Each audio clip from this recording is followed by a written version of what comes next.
Hello mga kapanalig kong Katoliko. Kamusta?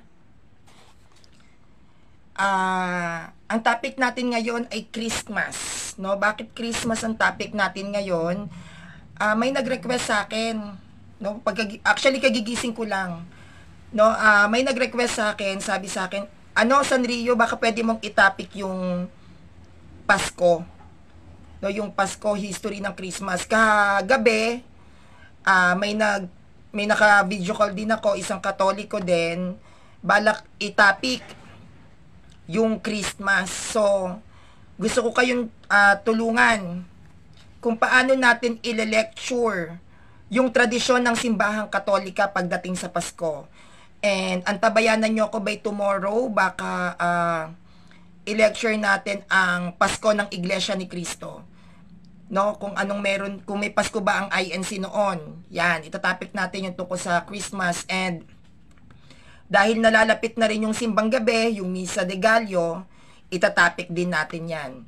Itatopic din natin yung Advent history, di ba may Advent dates, may Advent day tayo. Yan, itatopic din natin yan. And sa mga kapanalig ko dito na Katoliko, inaanyayahan ko kayo this coming Saturday, December 16, 8 p.m. sa Russia TV, ako ay magkakaroon ng presentations kasama yung mga kilala at sikat na mga Protestant debater pagdating sa sino ang tunay na born again. No, ako ang napili ng platform ng Russia TV na humalili sa simbahang Katolika. No, napili nila ako para ako yung tumayo o mag-stand sa Catholic Church. Kaya ini-invite ko kayo at paghahandaan ko yung presentations na yan, and hindi po ako makapag live masyado ngayon sa kay Kuya Jando page kasi unang-una nagyayaya ako. Nag-aalaga ako ng bagets. Una yon. Pangalawa, bukod sa pag-aalaga ko ng bagets, inaasikaso ko yung bisita ko. Pero pag alis nila, yan, sunod-sunod na yung presentations natin. Suportahan niyo po ako. At magkakaroon ako ng sunod-sunod na debate live. Live debate sa Russia TV. No? Pero hindi ko pa sa ngayon maasikaso kasi may bisita nga po ako sa bahay. Ayun, nahalata naman po, kagigising ko lang talaga. No? Shoutout nga po pala sa Bebe Loves ko, Anthony Flores. Yan, shoutout sa'yo. Ingat ka dyan kung nasan ka man. Sabi ni Kuya Mark Bagaw, bakit namumugto mata mo? Kagigising ko lang po, no? Kagigising ko lang. Hi Kuya Fidel Sariliana, hello po. Nako, slow connection, nakalagay slow connection, no? Sabihan niyo ako kapag choppy yung signal ko, ha? Sabihan niyo po ako, no? Kung choppy yung signal ko para alam ko kung paano ako mag-a-adjust pagdating sa presentations ko. Christmas ang ating topic. Kasi most most requested topic po ito sa akin.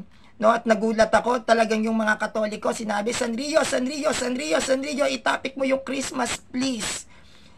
Sa totoo lang, meron akong lakad ngayon. Ang sabi ko, i-delay ko muna ng konti para po i-present ko sa inyo yung history to, ha, ng Kapaskuhan.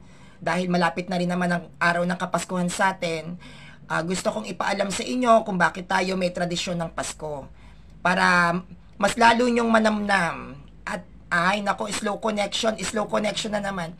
Mas lalo ninyong maramdaman yung meaning ng Christmas at gaano ito kahalaga sa ating pananampalataya. No? Ang ilalatag natin ay history.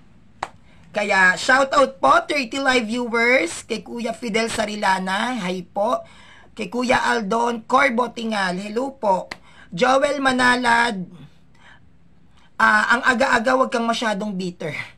Yan lang yung masasabi ko, ang aga-aga, December na December, wag kang bitter at wag kang negative. If negative sa'yo yung presentations ko, or negative sa'yo yung kakyutan ko, umalis ka dito. Hi Kuya Jack Mangubat, hello po, kay Ate Medina Kabusaw Sonia, hi po sa inyo.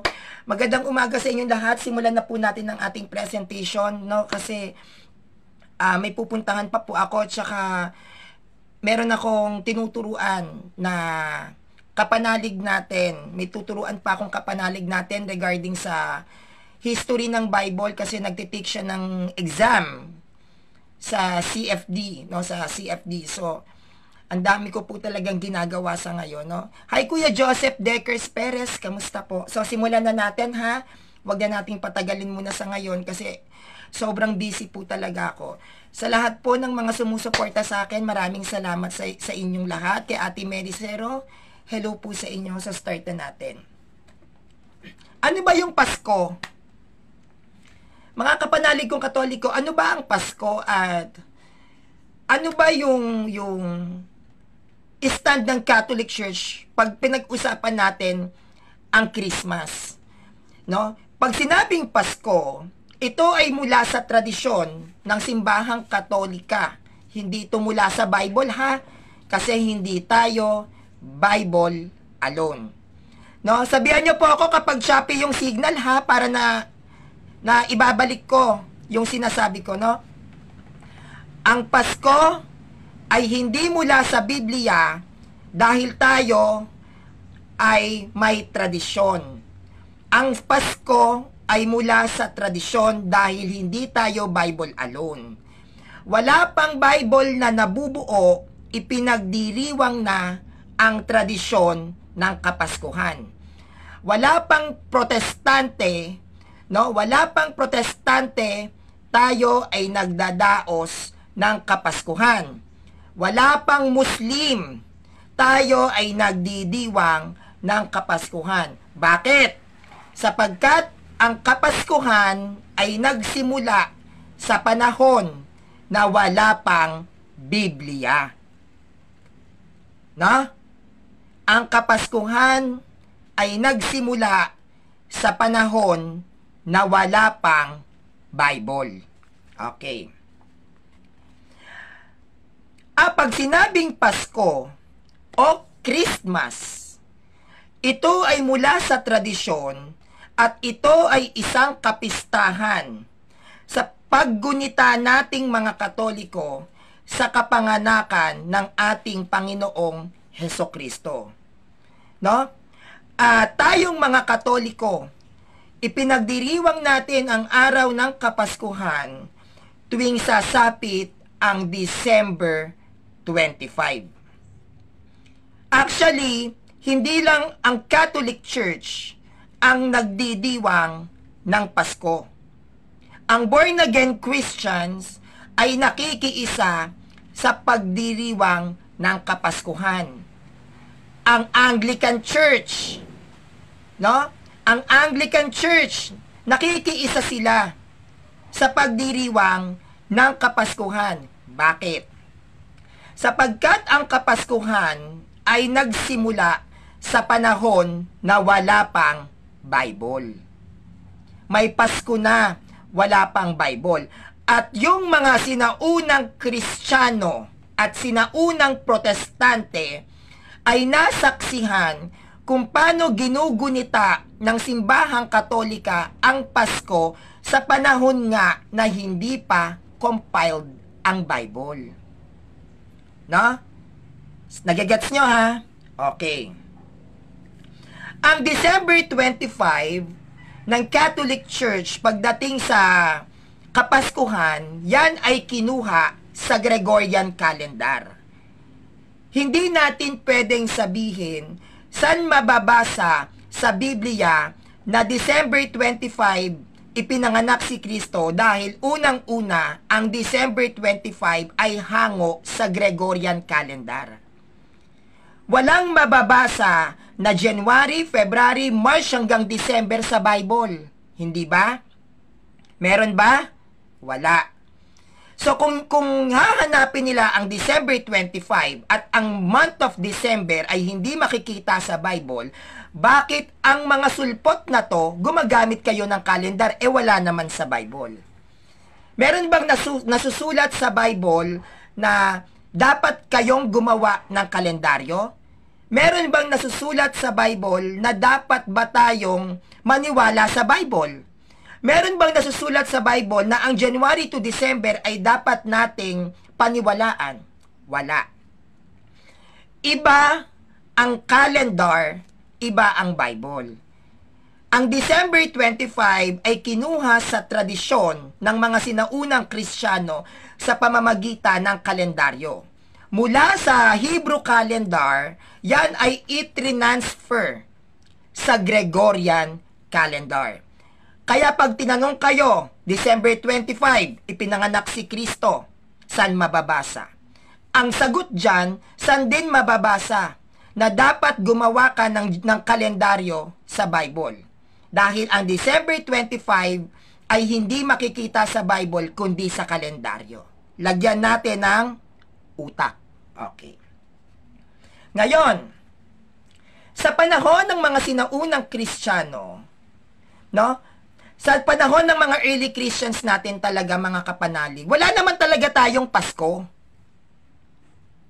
Yan ang unang-una kong sasabihin sa inyo. Sa panahon ng mga sinaunang Kristiyano, ng mga apostol, wala talagang Pasko. Paano sila magpapasko? Pinapatay sila ng pagano. No? Wala talagang Pasko. Pero hindi naman masama na gunitain ang kapanganakan ni Kristo. Ginugunita nyo nga yung kaarawan ni Felix Manalo, di ba? Isina-celebrate nyo yung pagkakatatag ng mga pekeng iglesia nyo. Kaming mga Katoliko kasi, malaki ang pagpapahalaga namin kay Christ. So there is nothing wrong if tayong mga Katoliko, gunitain natin ang kapanganakan ni Christ. What's wrong with that? Si Jesus Christ naman yan eh. Ginugunita nyo nga yung sinasabi nyong anghel na si Felix Manalo kahit ano may kaso. What's wrong? 'Di ba? What's wrong kung gunitain natin yung araw ng kapanganakan? Okay. Sa mga panahon ng mga sinaunang panahon, sa panahon ng mga alagad, wala tayong Pasko. Wala talaga yan. Hindi naman tayo nagdidiwang ng Pasko before. Yes. Hindi ipinagdiriwang ng mga sinaunang Kristiyano ang Pasko. Yan ha, malinaw na ha. Hindi yan ipinagdiriwang, walang Pasko noon. Hindi nila pinagdiriwang na ipinanganak si Kristo. Wala. At literal, mga kapanalig, sa panahon ng mga sinaunang Kristiyano, literal, walang nakakaalam kung kailan ipinanganak si Kristo. Totoo din yan. Sa panahon ng mga sinaunang Kristiyano, ng mga alagad, hindi nila alam kailan ipinanganak si Kristo, kaya nga hindi yan pinagdiriwang, kaya nga wala Pasko. O, yan ha. Naririnig nyo yung sinasabi ko, mga sulpot. Makinig ng maigi. Okay. Pero, ang pagkakaroon ng Pasko, yan ay nagmula sa paniniwala ng mga Bible scholar pagdating sa aktwal na petsa o yung aktwal na date ng kapanganakan ni Kristo. Ito ay nagsimula sa unang bahagi ng tagsibol o unang bahagi ng summer. At ito ay inilapit nila sa Pasko ng pagkabuhay. Ito ay isang holiday o isang selebrasyon na kung saan ginugunita ang kanyang pagkabuhay na maguli. Ang ating Pasko, dahil sa pag-aaral ng mga Bible scholar, pag sinabing Bible scholars, ito yung mga early Christians, which is wala pang sulpot. Ang Pasko natin noon, tinatawag yan ng Pasko ng pagkabuhay. Pag sinabing Pasko ng pagkabuhay, ayun yung pagkabuhay na maguli ni Kristo. Yan ang Pasko natin noon. Hindi yan hindi tayo nagsimula yung Pasko ng Katoliko na si Kristo ay kaganapan ng kanyang pagsilang. Hindi. Ang unang Pasko ng Catholic Church, no, sa kasaysayan ng ating simbahan, wala pang sulpot. Wala pang sulpot. Ang unang Pasko natin, ginigunita natin yan bilang muling pagkabuhay o Pasko ng pagkabuhay.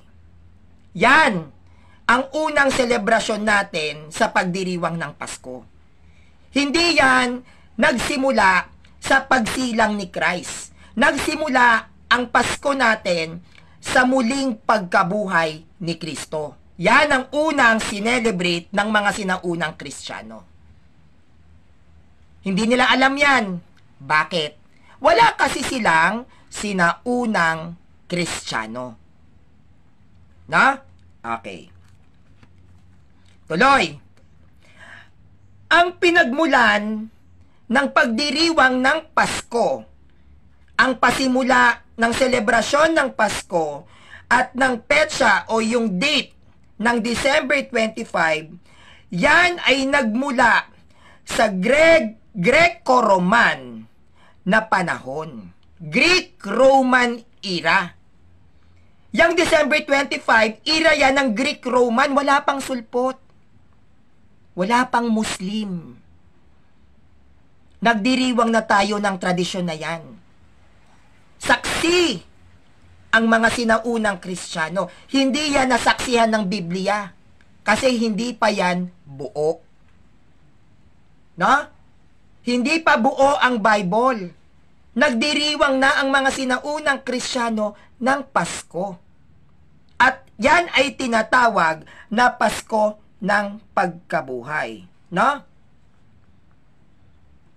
Ang December 25 na nagmula pa sa panahon ng Greco-Roman era ay nagmula 2nd century.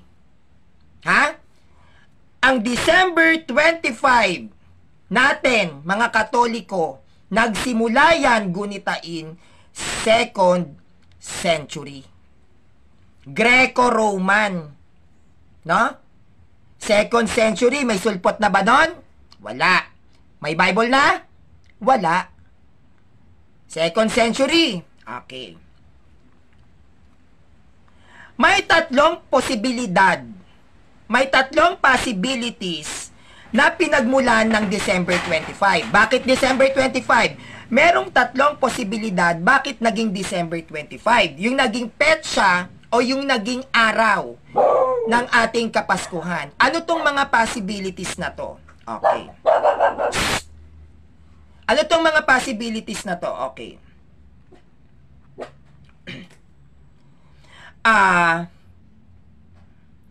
Unang-una, ang isa sa posibilidad, ang Romanong Kristiyanong historiador, historian, Roman Christian historian, no? Sa kanya nagsimula itong Roman Christian historian o Romanong Kristiyanong historiador na si Sextus Julius Africanus. Ang siyang naunang nagpetsa patungkol sa paglilihi ni Maria noong March 25. 2nd century. No? Yung March 25 na kilalang dalubhasang sinaunang Kristiyanong wala pang sulpot, ang nag-aral at nag-analisa na si Maria ay naglihi March 25. Sa kanya nagsimula yan kay Sextus Julius Africanus, isang sinaunang Kristiyanong dalubhasang historiador. Siya ang una nagsabi niyan na naglihi si Maria March 25. Ang March 25 na ito ay kaparehong petsa o kaparehong araw na kung saan siya ay naniniwala na ang mundo ay nalikha. No? At mula March 25, pagkatapos ng 9 na buwan sa sinapupunan ng kanyang anak, ito ay nagresulta sa araw ng pagsilang ni Kristo. So itong sinaunang Kristiyanong historiador na dalubhasa na kinikilala ng Christianity noon, wala pang sulpot, Catholic Church pa lang, ang nag-aral ng maigi, no, nagsaliksik na si Maria ay naglihi ng March 25. Kaya kung bibilangin natin, no, 9 na buwan, March 25, March, April, May, June, July, August, September, October, November, December 25.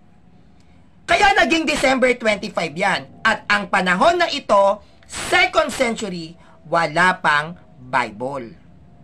wala pang sulpot. Kaya ang ating tradisyon ay hindi nila pwedeng hanapin sa Bible dahil yan ay mula sa kalendaryo ng Hebrew papunta sa Gregorian calendar. Okay. Kalawa, ayun yung una ha. Kalawang posibilidad. Noong 3rd century, ipinagdiwang ng Imperyong Romano at ito ay panahon ng mga pagano ang huling pagsilang ng unconquered sun o si Sol Invictus noong December 25. Okay, pangalawa to. Sa bayan ng Roma, nung narating yan ng mga Kristiyano, meron po doong umiiral na pagano. Kasi nung pinuntahan naman yan ng mga apostol, hindi naman yan Kristiyanong bayan, ang Roma. Diba? Ngayon, yung yan ay pinasok nating mga Katoliko para gawing Kristiyano ang Roma. Meron silang tradisyon, ang mga pagano na nasa Roma, na may Pasko sila na may kinikilala na pagsilang ng unconquered sun, S-U-N, na si Sol Invictus, Diyosan. Isa sa dahilan kung bakit December 25 ang naging kapaskuhan ng ating pagdiriwang sa pagsilang ni Kristo ay para gibain ang tradisyon ng mga pagano na umiiral sa bayan ng Roma. Kung ang mga pagano sa bayan ng Roma ay naniniwala sa pagsilang ng kanilang Diyos-Diyosan na si Sol Invictus, yan ay tinapatan ng Catholic Church na ang December 25 ay pagsilang naman ni Kristo. Hindi kasi mamamatay ang tradisyon ng mga pagano kung hindi mo tatapatan ng tradisyon ng mga Kristiyano. Kaya para mawala ang tradisyon ng mga pagano, naging December 25 ang kapanganakan ni Kristo. Panggibayan sa paniniwala ng mga pagano para makalimutan nila yung kanilang mga paniniwalang pagsamba sa Diyos-Diyosan. Tandaan po natin, ang pagano ay lumaganap at kumalat dahil sa tradisyon. Hindi natin pwedeng gibain ang paniniwala at tradisyon ng mga pagano kung gagamit ka lang ng Bible kasi hindi sila naniniwala sa ganyan. Kaya ang ginawang pagtuturo at pangangaral ng mga sinaunang Kristiyano ay hindi Bible ang gamit, tradisyon. Tradisyon ang gumiba at sumira sa mga pagano, hindi po ang Biblia. Paano magigiba ng Bible ang tradisyon ng mga pagano hindi nga sila naniniwala sa Biblia? Turuan nyo nga ang pagano ng Biblia kung maniniwala sa inyo. Hindi! Bakit? Bakit? Kasi hindi nyo sila kapananampalataya.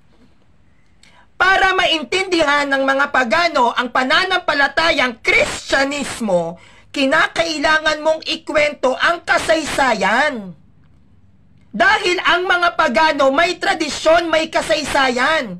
Hindi mo yan pwedeng gibain dahil lang sa Bible, hindi nga sila naniniwala dyan.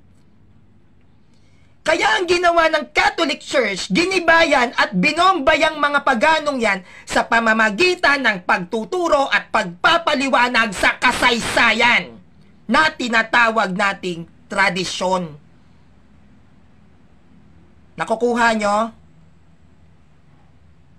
Okay. Tandaan nyo ha, yung una, December 25 dahil sa pagsusuri at pag-aaral ng dalubhasang early Christian historian na si Sextus Julius Africanus. Siya ang nag-declare niyan December 25, 2nd century.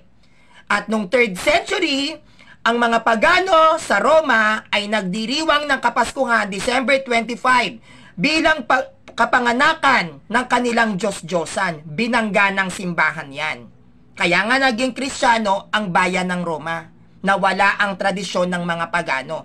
Ang pumatay sa tradisyon ng mga pagano, Pasko Pasko ng Simbahang Katolika. Hindi ang anibersaryo ng Iglesia ni Cristo, hindi ang anibersaryo ng MCGI, hindi ang anibersaryo ng SDA.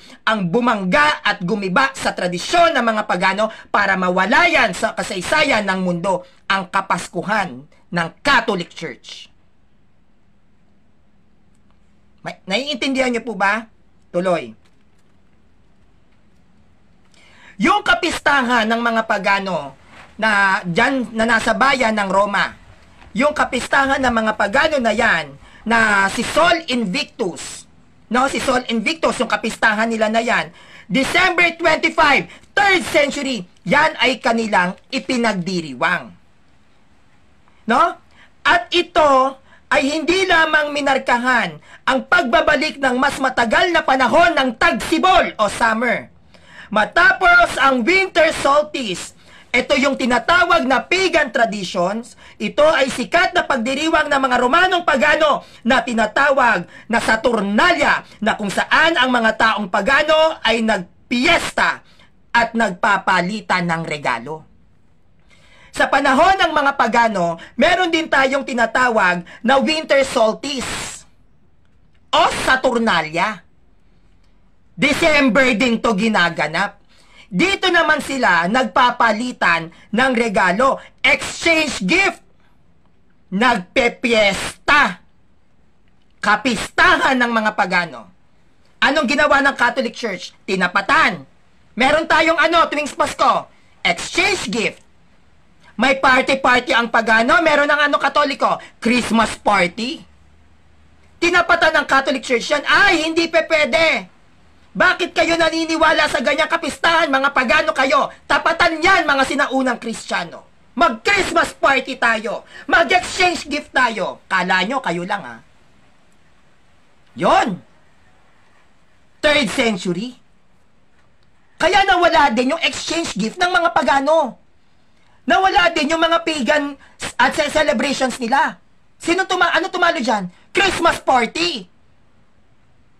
Imagine niyo, yung Christmas party na ginagawa natin, di ba may kanya-kanya tayong araw? Merong December 16, depende sa gusto natin na Christmas party, di ba? Bakit?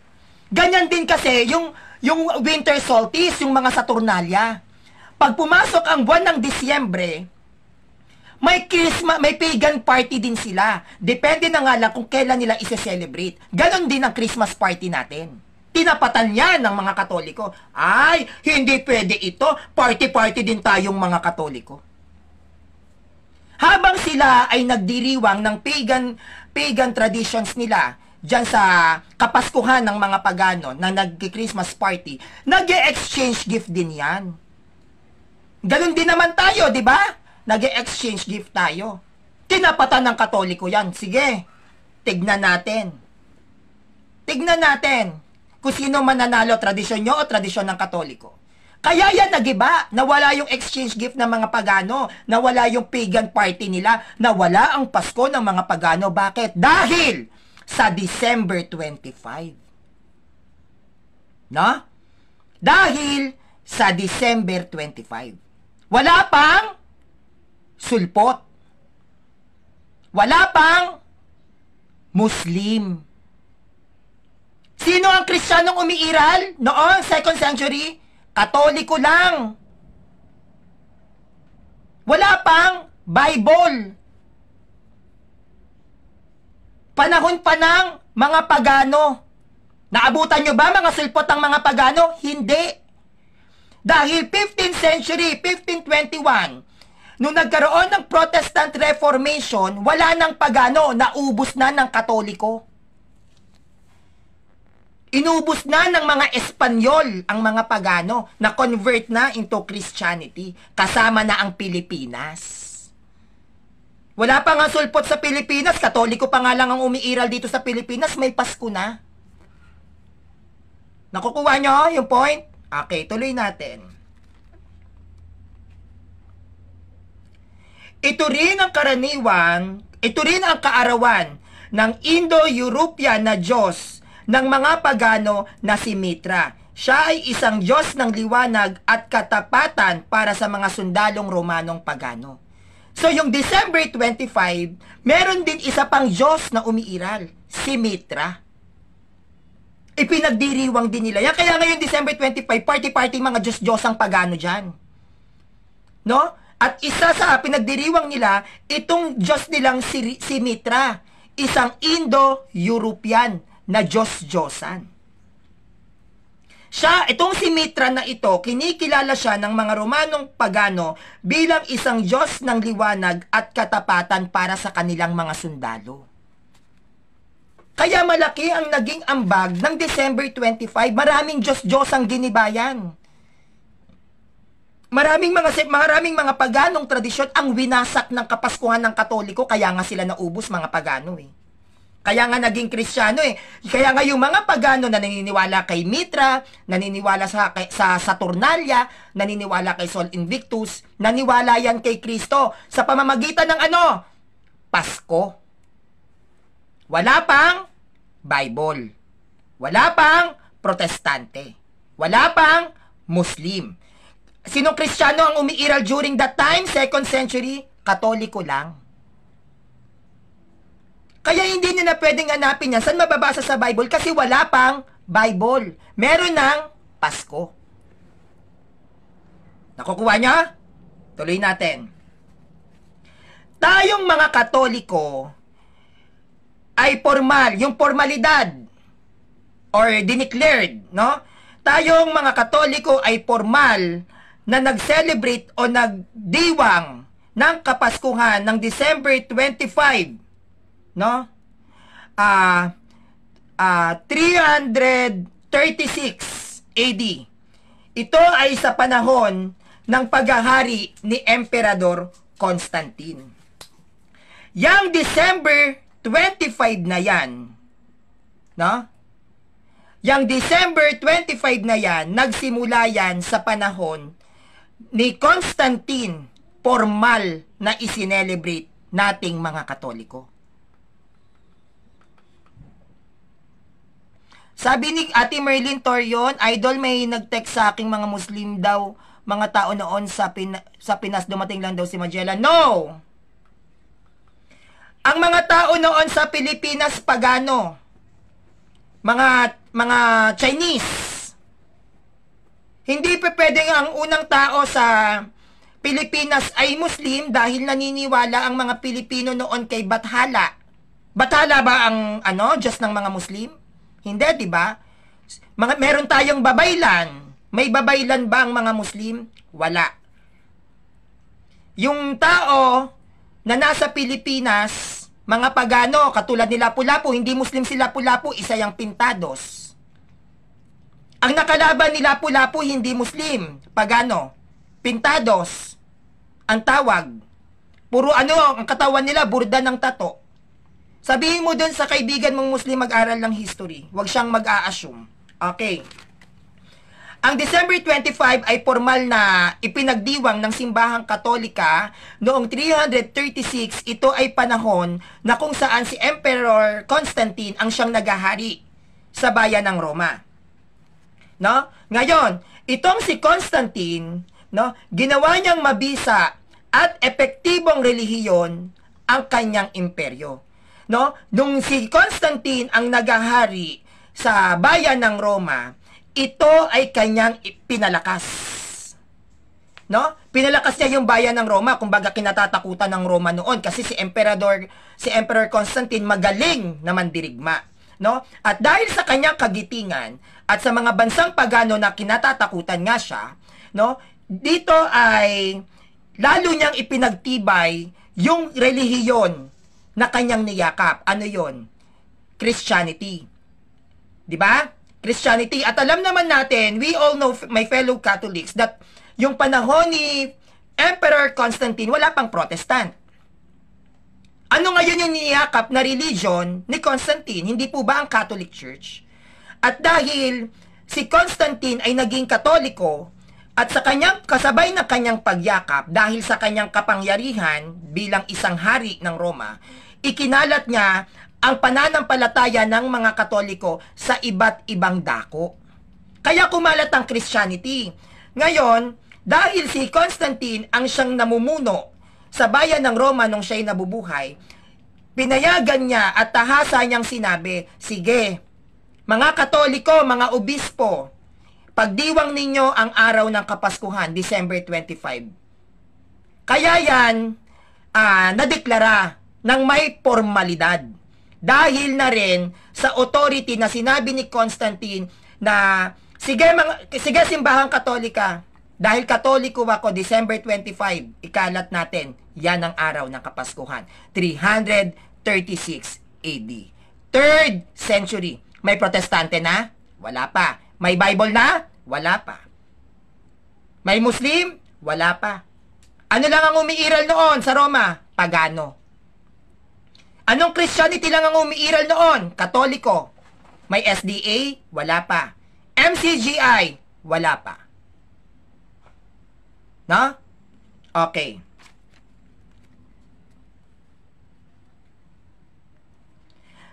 Si Constantine, ginawa niyang mabisa at epektibong relihiyon ang kanyang imperyo.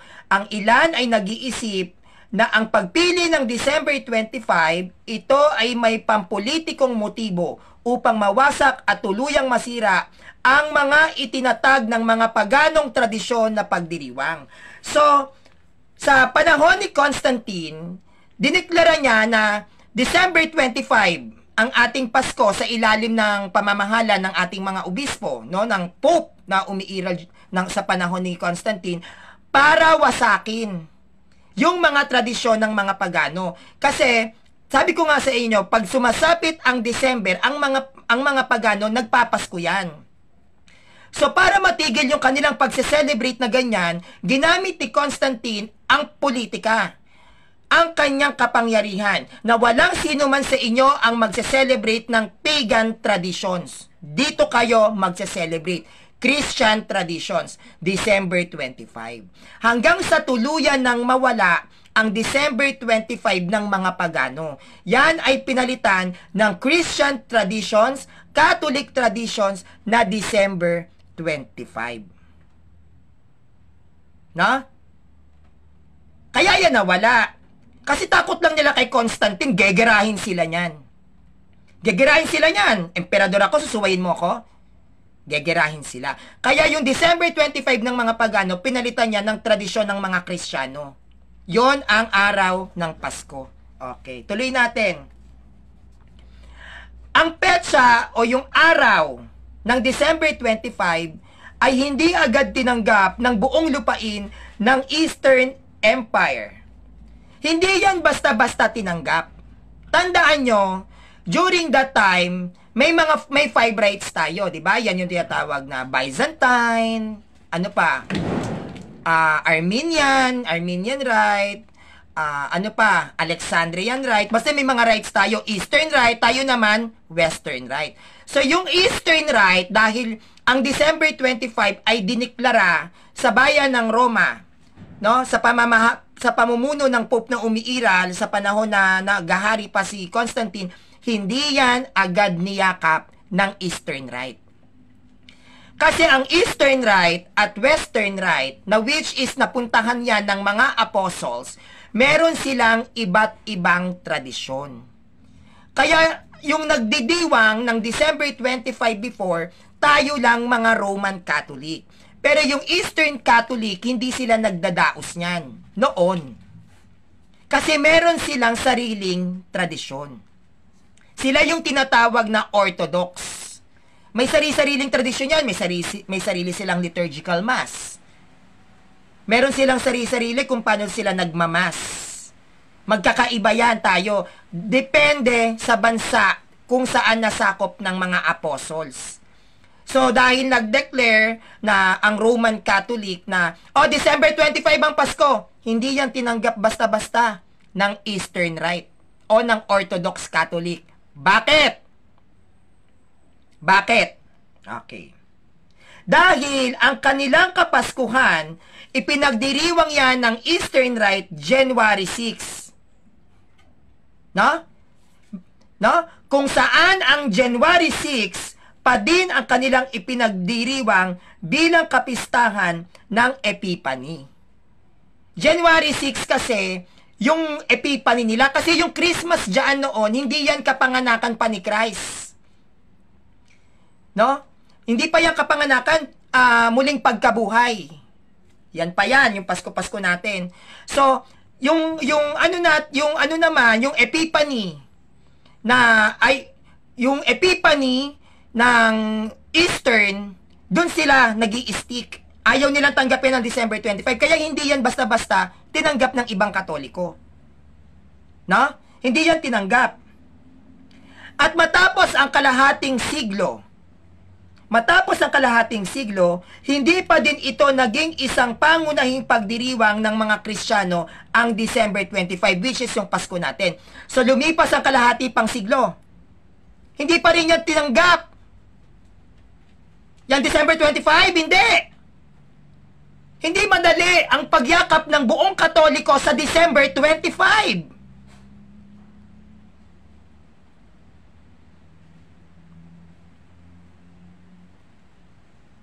Natanggap na lang ang December 25 bilang kapanganakan ni Kristo 9th century.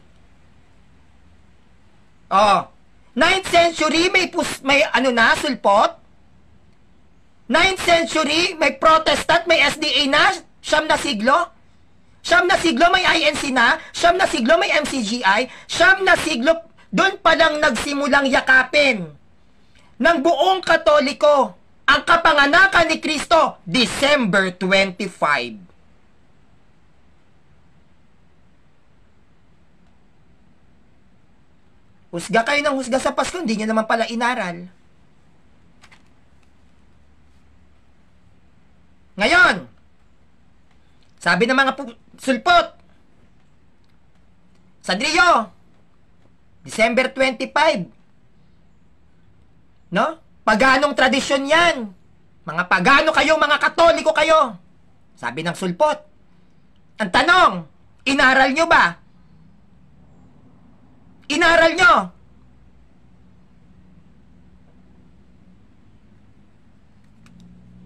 Okay. Sagutin natin yan. History, ha? Ang December 25, o yung tinatawag nating Christmas Day, no? Sabi ng mga sulpot na to ay nagmula daw sa paganong tradisyon. So meaning to say, may tradisyon ng mga pagano, so yung Pasko namin may tradisyon. Tanong, sulpot, bakit wala kayong tradisyon? Kung mula sa paganong tradisyon, ang Kapaskuhan ng Katoliko at ang aming Pasko ay isang paganong tradisyon, ang tanong sa mga sulpot, bakit wala kayong tradisyon? Doon pa lang, giba na ang sekta nyo. Okay. Ang December 25 daw ay mula sa paganong tradisyon dyan sa imperyo ng Roma na kinikilalang Sun, S-U-N, Son of God, o Diyos ng Araw, na si Sol Invictus. Kasi dyan po sa bayan ng Roma, tuwing sasapit ang December 25, no, dyan sa bayan ng Roma, tuwing sasapit po ang December 25, meron po silang sinasamba na Diyos ng Araw. Ang pangalan niyan ay si Sol Invictus. Yan. Yan daw ang ating Pasko. Sol Invictus. Okay.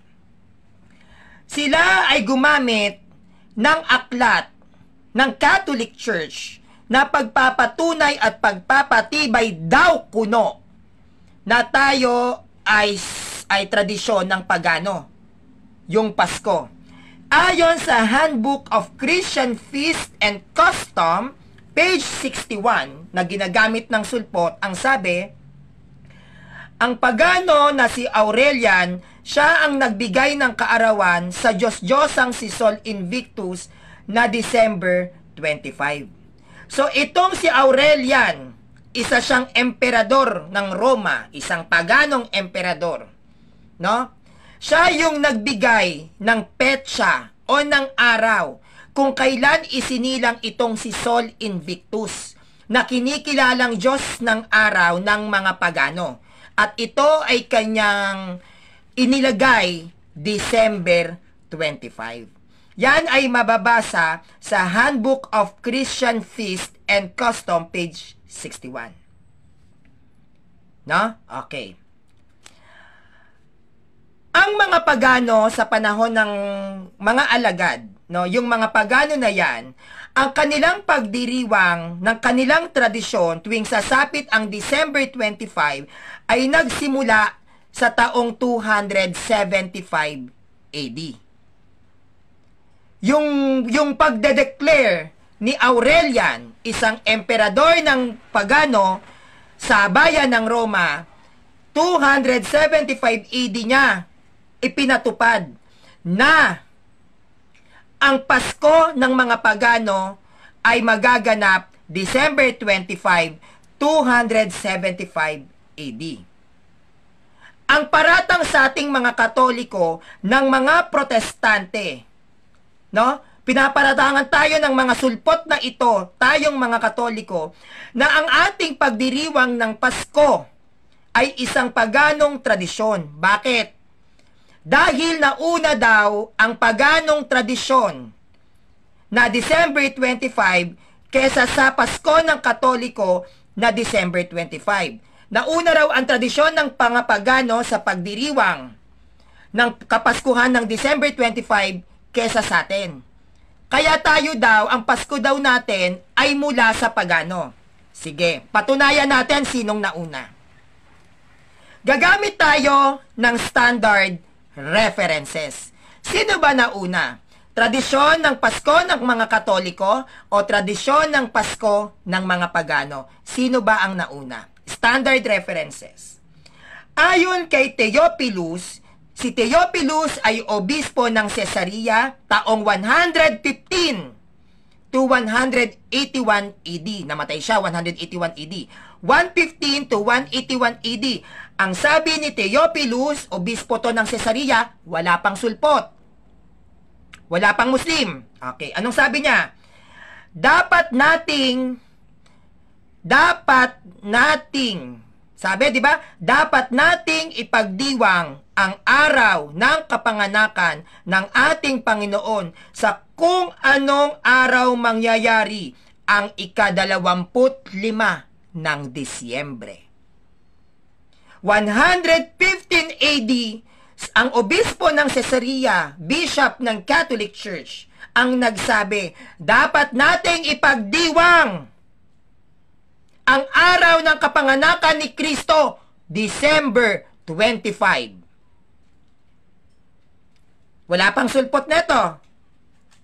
No? References.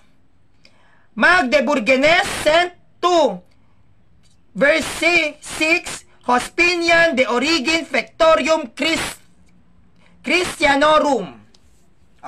Christianonem. Aklat ng Katoliko.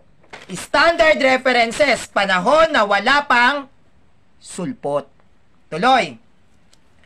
Dito tayo kay Hippolytus ng Roma. Ito ay isinulat 170 AD to 240 AD. 170 AD. Wala pang sulpot.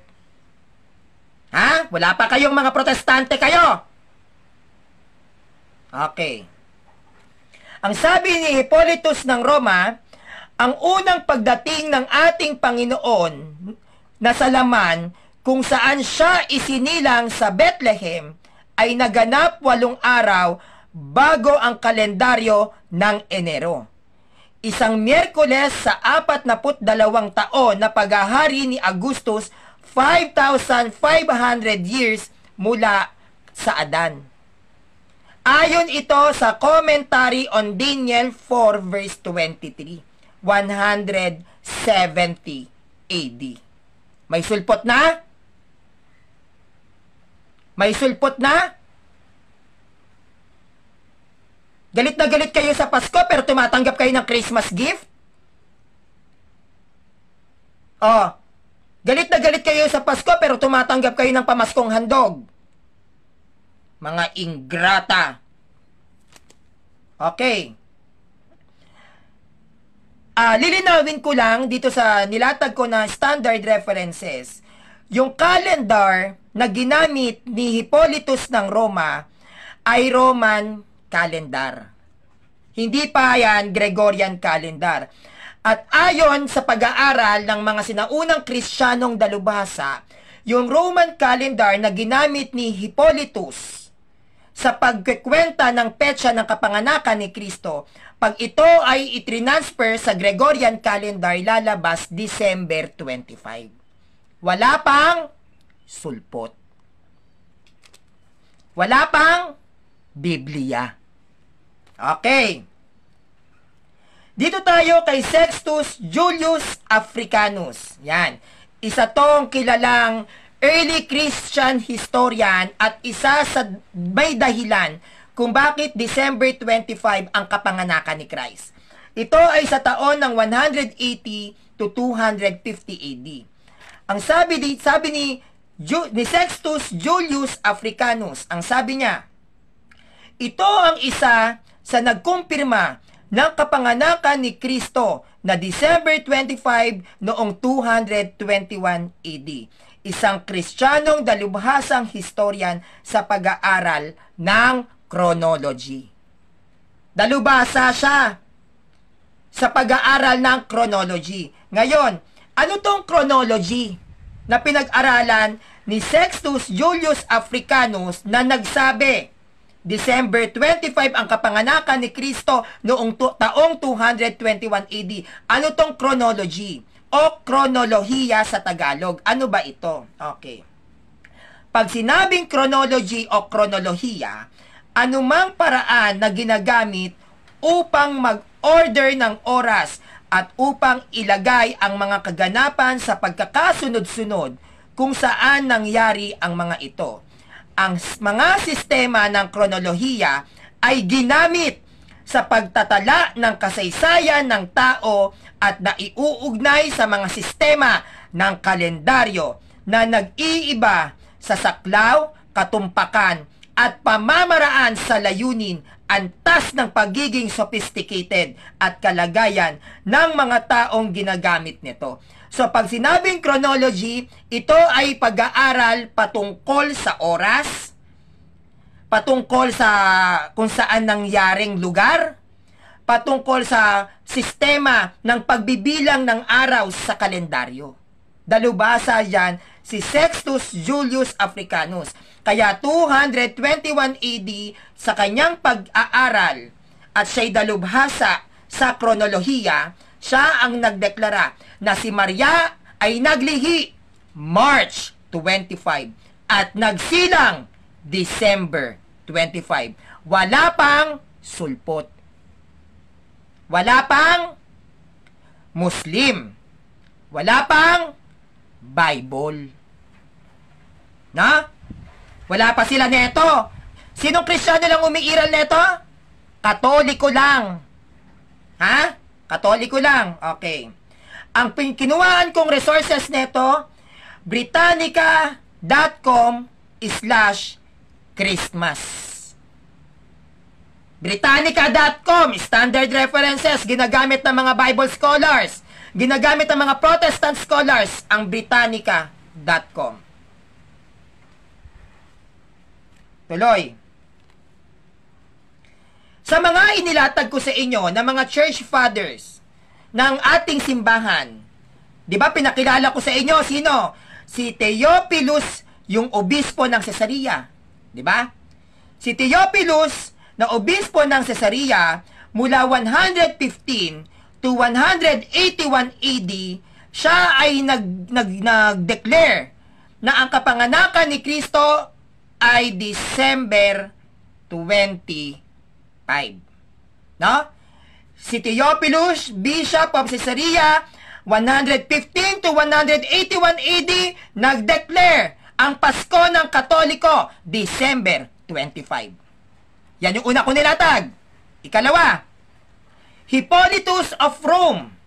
Nilatag ko yan. Si Hippolito. Siya ay nag-declare 170 to 240 AD na ang Pasko ng Katoliko, December 25, wala pang sulpot. Sextus Julius Africanus, 180 to 250 AD, nagdeclare December 25, kapanganakan ni Kristo. Malinaw yung mga petsa. No? Malinaw yung mga petsa, tatandaan nyo yung taon tatandaan nyo yung taon. Okay. Dito tayo sa paganong Pasko, pagan festival o pagan traditions. Si Emperador Aurelian, isang paganong emperador na nagdeklara na ang kanilang Pasko ay December 25 na pagano ay nagsimula 275 AD. Hindi pa nagdidiwang ng Pasko ang mga pagano, may Pasko na ang Katoliko. Nauna ang December 25 ng Katoliko, hindi ng pagano. Kaya hindi yan pagan traditions. Dahil wala pang pagan traditions na Pasko ang pagano, may Pasko na kami. Wala pang ang sulpot Diba? Wala pang sulpot, may Pasko na, hindi pa yan pinapatupad ni Aurelian na December 25 ang Pasko ng mga pagano, nagpapasko na kami. Kaya hindi yan pagan traditions. Yan ay Christian traditions under ng Catholic Church. Kami lang ang Kristiyano dahil wala pang protestante sa panahon ni Emperador Aurelian sa bayan ng Roma.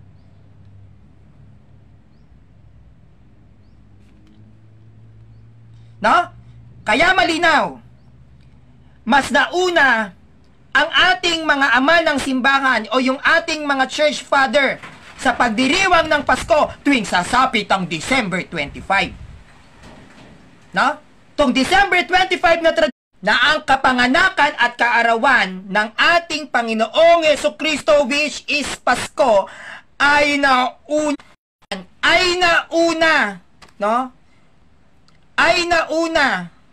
Nagloloko yung signal. Ay nauna kesa sa mga pagano. Tayo ang naunang nagdiwang ng Pasko kesa sa pagano. Tandaan, ang Pasko ng mga pagano, 275 AD, nagsimula.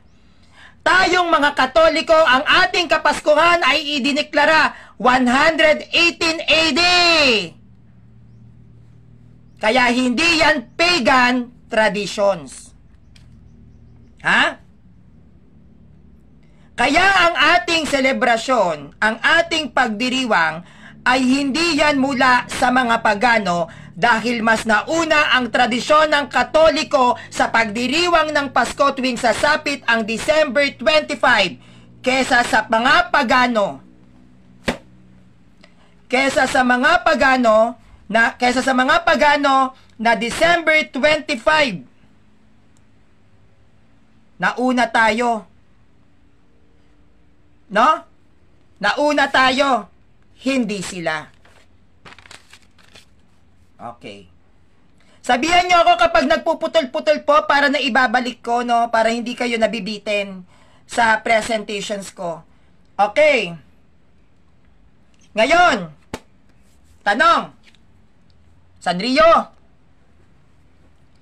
hindi isinilang si Kristo ng Pasko? Kayo talaga mga Katoliko. Bakit? Hindi naman isinilang si Kristo na nagyayelo Di ba meron tayong tinatawag na White Christmas? Yung Pasko natin, meron tayong yung iba may mga Belen na nag-i-snow.